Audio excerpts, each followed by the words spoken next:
Am I the jerk for refusing to continue providing free childcare for my stepdaughter? Posted by you/payingcomfortable8891.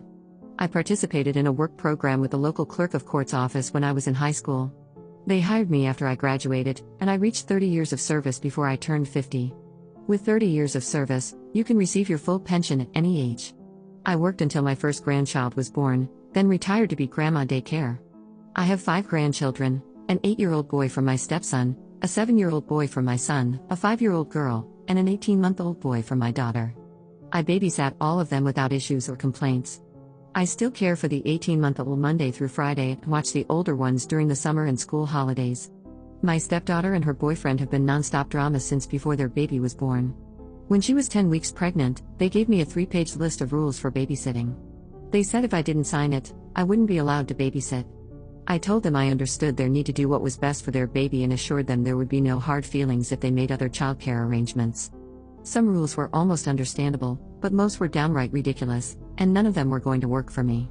I don't remember all the rules, but here are some examples. I couldn't take the baby anywhere without their permission. I couldn't watch more than one additional child while babysitting. I couldn't cook. I had to provide the full name, date of birth, and address of any potential visitors for their approval before the person could be around their child. They had to know any time I had a guest over, who it was, and how long they stayed. My 9-year-old cat would have to be kept out of any room the baby might be in, even when the baby wasn't there, and I couldn't get another pet without their agreement.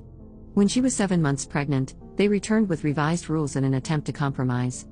Again, I told them their expectations didn't fit with my life and encouraged them to find other childcare. 2 days after my stepdaughter returned to work, she called and asked if I could watch Cullen the next day. I agreed but made it clear I would provide safe, appropriate care based on my judgment, and wouldn't tolerate complaints or accusations of violating their rules. I wanted it to be very clear that I wasn't agreeing to any of their conditions. My stepdaughter was fine when she dropped Cullen off and picked him up, but I felt like she interrogated me every time. It was tolerable, but her boyfriend was downright rude. By Sunday, I would dread the start of the week because of their behavior, especially his. At minimum, he would pick Cullen up, make a big deal about partially undressing him, and make at least one snide comment about my cat, having another grandchild over, cooking, or something else. Then he'd say something like, "I guess we don't have any choice but to put up with this for now," or, "I guess you're happy you won." This went on for 4 months. I spoke to my stepdaughter several times and told her that, clearly, they were unhappy with how I cared for Cullen. I suggested they find alternative childcare and said her boyfriend needed to tone down his behavior. Things would improve for a day or two, but then he'd start again. It all came to a head as Thanksgiving approached. He was very vocal about not wanting me to keep all my grandchildren over the break. I made it clear there would be a couple of days when I'd have all of them and told them to make other arrangements.